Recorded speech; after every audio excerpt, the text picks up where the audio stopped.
संत महात्म्य चैनल पर पुनः आपका स्वागत है। नवनाथ भक्ति सार के 17 अध्याय हम इस चैनल पर अपलोड कर चुके हैं।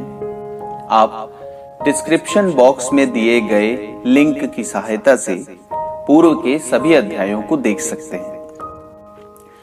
नवनाथ भक्ति सार का 18वां अध्याय आरंभ करने से पहले हम कथा का पूर्व सार देखते हैं।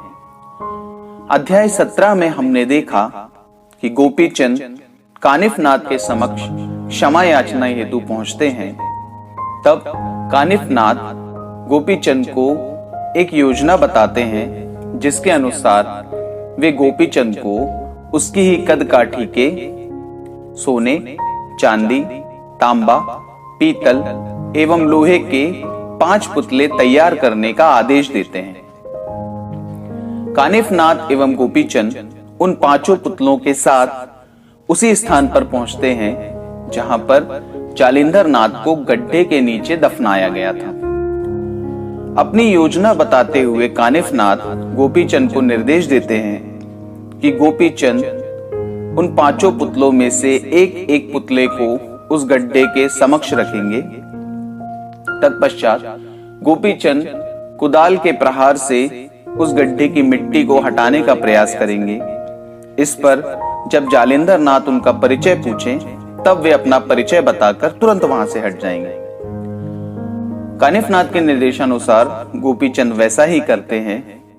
तब जालिंधर नाथ के श्राप के परिणाम स्वरूप वे 5 पुतले एक एक कर जलकर भस्म हो जाते हैं। 6वीं बार जब गोपीचंद कुदाल से प्रहार करते हैं, तब जालिंधर नाथ के प्रश्न पूछने पर कानिफनाथ उत्तर देते हैं। कानिफनाथ का स्वर सुनकर जालिंधर नाथ अत्यंत प्रसन्न होते हैं एवं उनका क्रोध भी शांत हो जाता है। तत्पश्चात जालिंधर नाथ स्वयं ही उस गड्ढे से बाहर निकल आते हैं। गड्ढे से बाहर आने के पश्चात जालिंधर नाथ गोपीचंद के समक्ष 2 विकल्प रखते हैं। पहला कि वे राजा बनकर राज वैभव का भोग करें और दूसरा सन्यासी बनकर विरक्त जीवन जिए।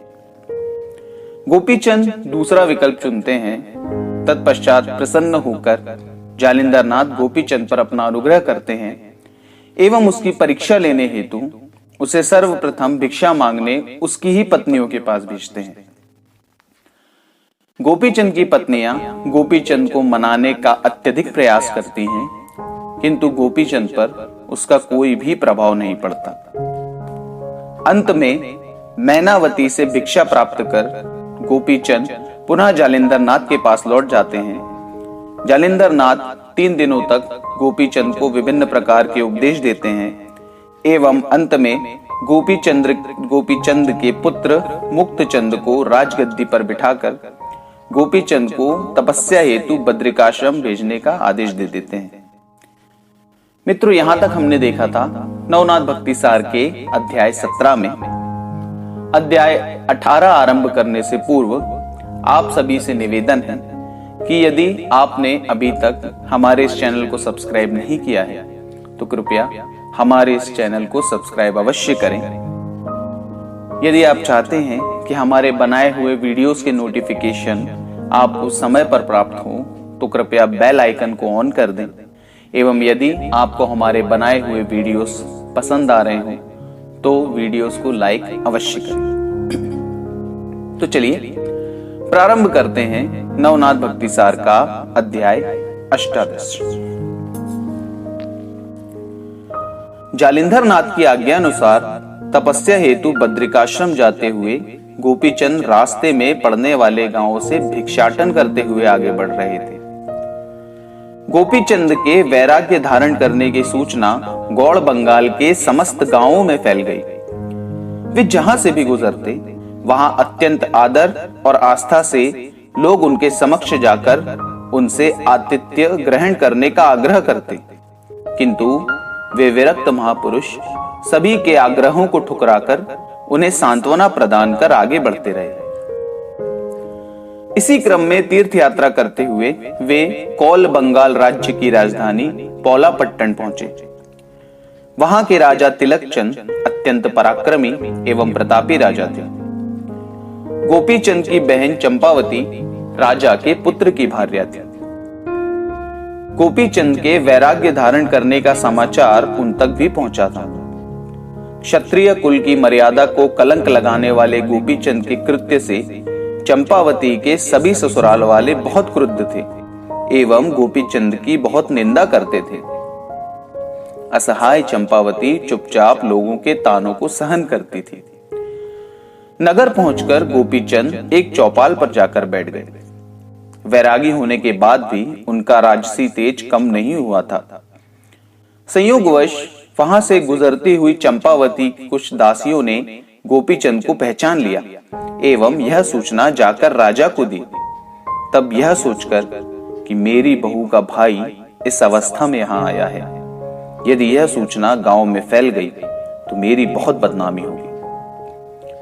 राजा ने गोपीचंद को अश्वशाला में ले जाकर वहीं कुछ खिला पिलाकर चुपचाप नगर से बाहर भगाने की योजना बनाई। उसने दासियों को अपनी योजना समझाकर उन्हें वहां से गोपीचंद को लाने भेज दिया। राजा की योजना अनुसार उन्होंने गोपीचंद को समाचार दिया कि राजा ने आपकी बहन चंपावती से भेंट हेतु आपको राजवाड़े में आमंत्रित किया है। तब यह सोचकर कि चलो जाते जाते अपनी बहन से मिलता चलूं, उन्होंने दासियों के साथ जाना स्वीकार कर लिया। दासियों ने गोपीचंद को राजवाड़े के पश्चिम भाग से ले जाकर अश्वशाला में बैठा दिया। तत्पश्चात गोपीचंद से यह कहकर कि आप यहीं प्रतीक्षा कीजिए, चंपावती एवं अन्य लोग आपसे भेंट करने यहीं पर आएंगे। समस्त दासियों ने वहां से प्रस्थान किया। राजा के पास जाकर उन्होंने गोपीचंद के आगमन की सूचना प्रदान की। तब रानी ने पंच पकवान की थाली गोपीचंद के भोजन हेतु दासी के हाथों से भिजवा दी। उस विरक्त महापुरुष ने मान अपमान की चिंता किए बिना समत्व की दृष्टि से भोजन को ग्रहण किया। राज स्त्रियां ये सारा दृश्य देख रही थी। चंपावती की एक ननद ने उसे वहां लाकर ये दृश्य दिखाया एवं यह देखकर कि समस्त राज स्त्रियां उसके भाई का अपमान करते हुए उस पर हंस रही हैं, चंपावती अत्यंत व्याकुल हो गई। भाई का ऐसा अपमान उसकी सहन शक्ति से बाहर हो गया।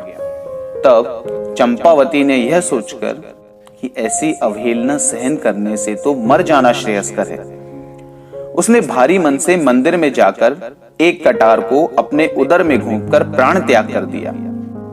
इधर गोपीचंद अपना भोजन समाप्त करने के पश्चात दासियों से बोले, मैंने अपना भोजन कर लिया है, अतः कृपया अविलंब मुझे मेरी बहन से मिलवा दीजिए। दासियां जब चंपावती को बुलाने गईं, तब मंदिर में रक्त की धार एवं चंपावती के मृत शरीर को देखकर उनकी चीख निकल गई।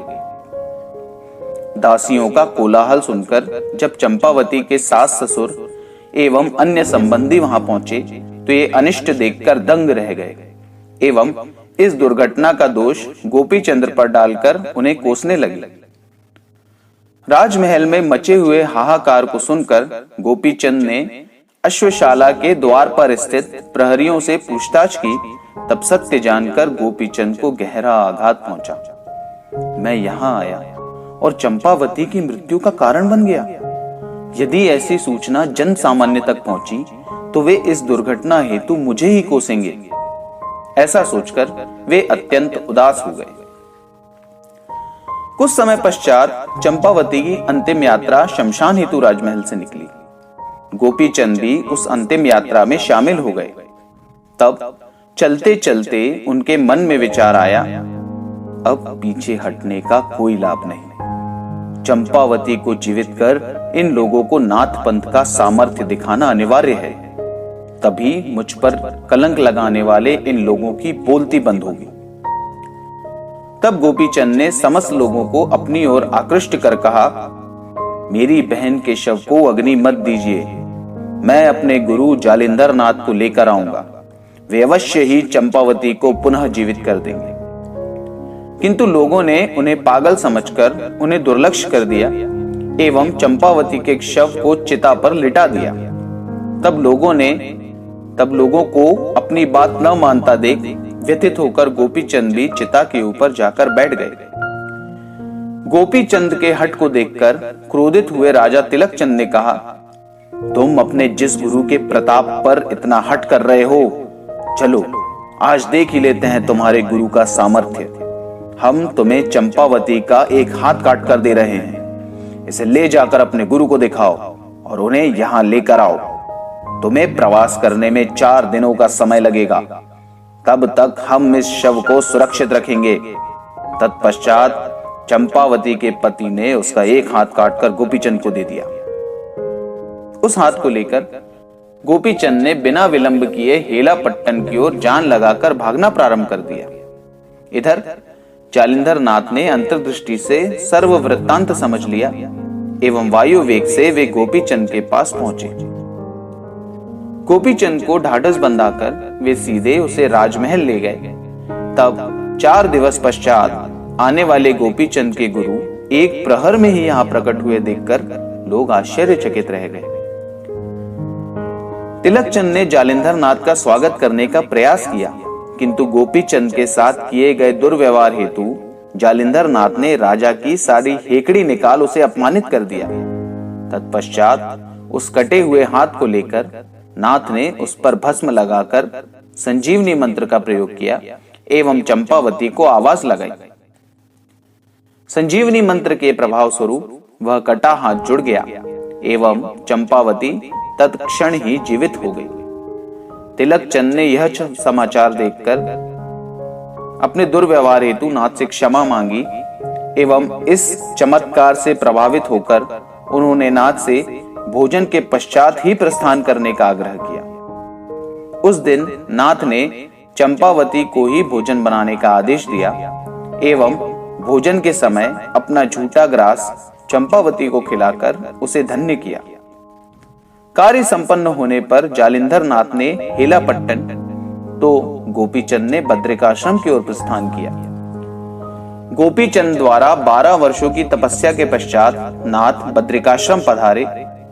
वहां उन्होंने गोपीचंद से तपस्या का उद्यापन करवाया एवं समस्त विद्याएं सिखाकर देवताओं से उन्हें वरदान दिलवाए। मित्रों, नवनाथ भक्तिसार का 18वां अध्याय यहीं पर समाप्त होता है। नमस्कार।